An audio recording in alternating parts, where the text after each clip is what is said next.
Je voudrais revenir quelques instants sur les rapports de la ZAC Partieux, car au-delà de vos sarcasmes, Monsieur le Président, vous n'avez pas répondu aux questions de ma collègue Laurence Croisier.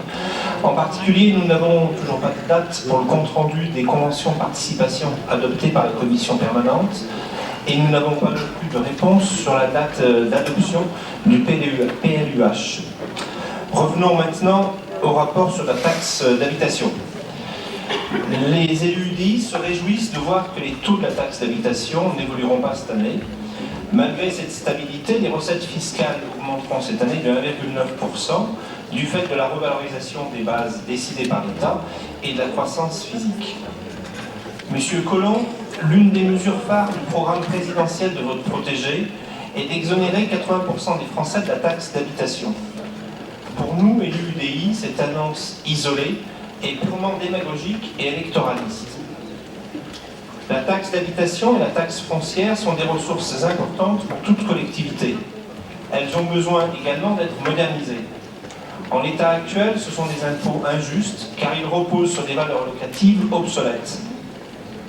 Monsieur le maire, déjà en 2009, à l'occasion du DOC de la ville de Lyon, les élus centristes vous demandaient de remettre à plat les valeurs locatives de l'ensemble des habitations de Lyon. Mais pour des raisons politiques, vous n'avez rien fait.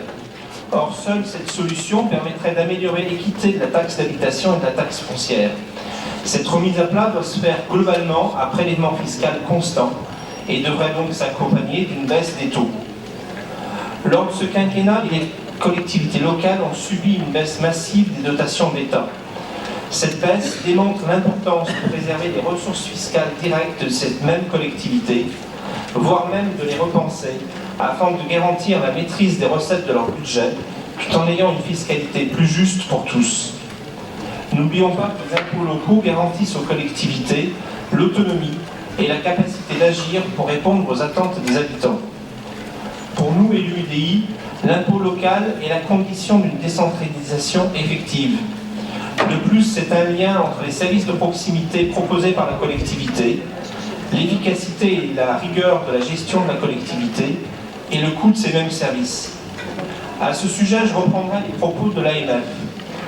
Dans une société de responsabilité, à l'opposé de tout populisme, il est légitime que chaque habitant contribue, en fonction de ses moyens, aux charges communes. C'est le fondement de la démocratie locale.